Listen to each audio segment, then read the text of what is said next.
প্রথমে আমলকিগুলোকে একটুখানি সেদ্ধ করে নিয়ে সামান্য একটু ভাপিয়ে নিয়ে আস্তে আস্তে এরকম কোয়াগুলোকে ছাড়িয়ে ছাড়িয়ে নেবেন।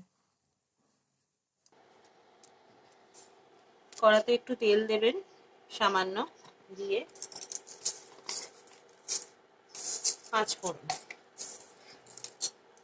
পাঁচফোড়নটা একটু হবে। এবার এই আমলাগুলো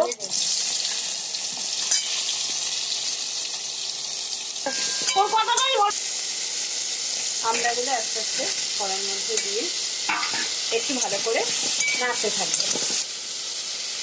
এবার একটু হলুদ, সামান্য হলুদ, সামান্য নুন দিয়ে ভালো করে মিশিয়ে নেবেন। এবার জল, চাটনি তো আচার হলে একটু কম জল দেবেন, কিন্তু চাটনি যেহেতু আমি এটা করছি একটু বেশি জল দেবেন।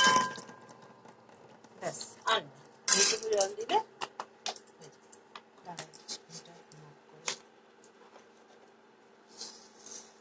মিষ্টি খান সেরকম পরিমাণ মতো চিনি এটার মধ্যে দিয়ে দেবেন। যে যেটা মিষ্টি খান, আমরা একটু বেশি মিষ্টি খাই তাই চাটনিটা একটু বেশি মিষ্টি হবে, একটু বেশি চিনি দিলাম। ব্যাস,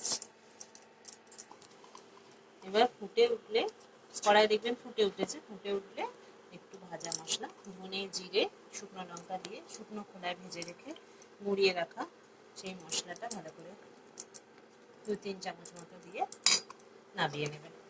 তাহলেই তৈরি হয়ে যাবে আপনার আমলকির মিষ্টি চাটনি।